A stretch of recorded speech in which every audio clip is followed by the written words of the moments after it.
ថ្ងៃនេះយើងនឹងធ្វើដំណើរចូលទៅក្នុងបេះដូងនៃរាជធានីភ្នំពេញដើម្បីស្វែងយល់ពីកន្លែងមួយដែលតំណាងឲ្យព្រលឹងនិងមោទនភាពជាតិខ្មែរនោះគឺព្រះបរមរាជវាំងចតុមុខមង្គលព្រះបរមរាជវាំងដ៏ល្អវិចិត្រនេះមិនមែនត្រឹមតែជាលំនៅឋានផ្លូវការរបស់ព្រះមហាក្សត្រប៉ុណ្ណោះទេ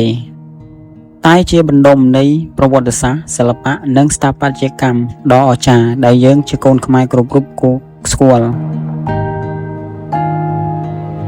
តើព្រះរាជវាំងកសាងឡើងតាំងពីពេលណាតើមានអគារសំខាន់អ្វីខ្លះនៅខាងក្នុងហើយតើការទស្សនានៅទីនេះផ្ដល់តម្លៃអ្វីខ្លះដល់យើងមុននឹងមានព្រះបរមរាជវាំងសពថ្ងៃភ្នំពេញធ្លាប់ជាទីក្រុងរាជធានីនៃសម័យព្រះបាទពញាយ៉ាតម្ដងរួចមកហើយការចាប់ផ្ដើមដ៏ពិតប្រាកដនៃរាជវាំងបច្ចុប្បន្នគឺនៅឆ្នាំ1866ក្នុងរាជព្រះបាទនរោត្តមបន្ទាប់ពីកម្ពុជាបានស្ថិតនៅក្រោមអាណាព្យាបាលរបស់បារាំងហើយបានផ្លាស់រាជធានីពីឧដុង្គមកភ្នំពេញវិញព្រះបរមរាជវាំងមានឈ្មោះពេញថាព្រះបរមរាជវាំងចតុមុខមង្គលដោយសារទីតាំងនេះស្ថិតនៅត្រង់ចំណុចប្រសពនៃទន្លេទាំង4គឺទន្លេមេគង្គលើទន្លេមេគង្គក្រោមទន្លេសាបនិងទន្លេបាសាក់ដែលជាទីតាំងដ៏មង្គលតាមជំនឿរបស់ខ្មែរព្រះរាជវាំងត្រូវបានគូរប្លង់ដោយស្ថាបត្យករខ្មែរដ៏ឆ្នើមម្នាក់គឺអ្នកឧកញ៉ាទេពនិមិត្តមកដោយយករចនាបថខ្មែរបុរាណដូចជាប្រាសាទបាយ័នមកលាយបញ្ចូលគ្នាថ្មីត្បិតតែអគារចាស់ខ្លះត្រូវបានរុះរើនិងកសាងឡើងវិញនៅឆ្នាំ1917និងបន្តបន្ទាប់ទៀតប៉ុន្តែស្មារតីនៃស្ថាបត្យកម្មខ្មែរនៅតែរក្សាបានយ៉ាងខ្ជាប់ខ្ជួនរហូតដល់សព្វថ្ងៃនៅក្នុងបរិវេណព្រះបរមរាជវាំងត្រូវបានបែងចែកជា4ផ្នែកសំខាន់យើងនឹងផ្ដោតទៅលើផ្នែកដែលអនុញ្ញាតឲ្យសាធារណជននិងភ្ញៀវទេសចរចូលទស្សនាតែប៉ុណ្ណោះ1ព្រះទីនាងទេវាវិនិច្ឆ័យព្រះទីនាងទេវាវិនិច្ឆ័យគឺជាអគារដែលធំនិងលេចធ្លោជាងគេអគារនេះមានកម្ពស់59ម៉ែត្រជាមួយនឹងកំពូលប្រាង្គដែលមានមុខ4ជានិមិត្តរូបនៃព្រះព្រំមុខ4ដែលឆ្លុះបញ្ចាំងពីអត្តពលនៃរចនាបថបាយ័នឡែកសម្រាប់រាជាភិសេកគឺលើកស្ទួយព្រះមហាក្សត្រឲ្យឡើងសោយរាជ្យព្រះរាជពិធីធំនិងការទទួលបដិសណ្ឋារកិច្ចចំពោះភ្ញៀវជាតិនិងអន្តរជាតិនៅក្នុងនេះមានព្រះរាជបល្ល័ង្កចំនួន3ដ៏មានតម្លៃមិនអាចកាត់ថ្លៃបាន2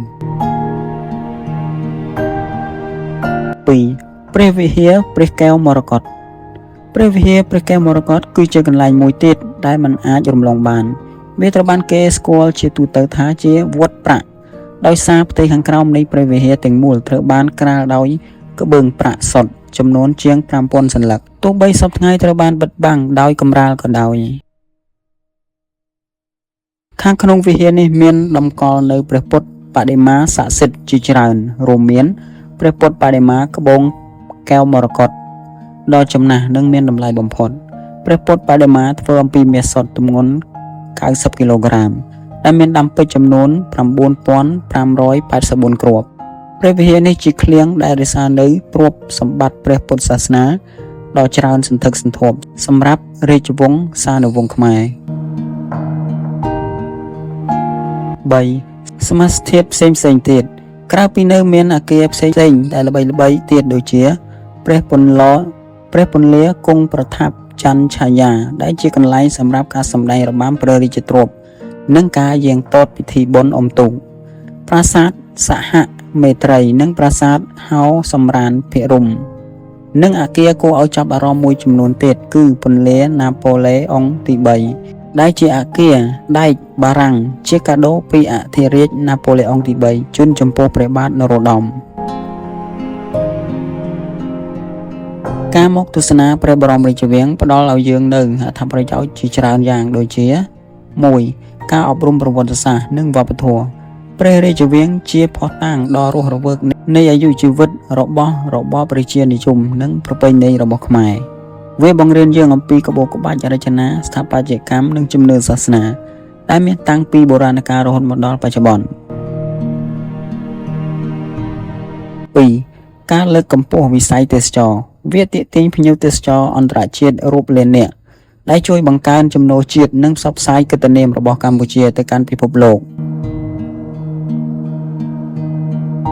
3. ជានិមិត្តរូបនៃសន្តិភាពនិងឯកភាពជាតិព្រះរាជវាំងឈរជាទីតាំងដ៏ខ្ពង់ខ្ពស់ដែលជាម្លប់ត្រជាក់ជាចំណុចស្នូលនៃភាពថ្លៃថ្នូរនិងការបង្រួបបង្រួមជាតិខ្មែរទាំងមូលជាងនេះទៅទៀតបរិវេណព្រះរាជវាំងបង្ហាញពីសណ្ដាប់ធ្នាប់និងភាពស្អាតស្អំ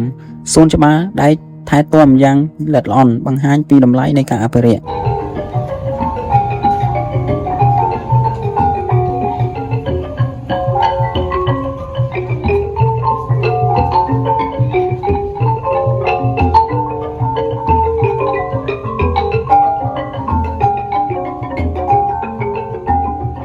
ជាចុងក្រោយព្រះបរមរាជវាំងចតុមុខមង្គលគឺជាទីកន្លែងមិនត្រឹមតែគួរឲ្យចង់ទស្សនាប៉ុណ្ណោះទេ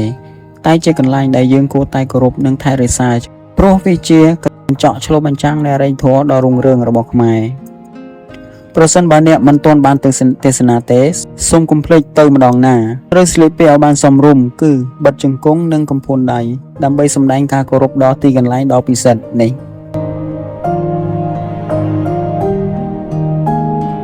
តើអ្នកយល់យ៉ាងណាដែរចំពោះវីដេអូនេះសូមជួយ comment នៅខាងក្រោមថាតើអ្នកចាប់អារម្មណ៍ជាងគេត្រង់អគារមួយណាកុំភ្លេច like និង share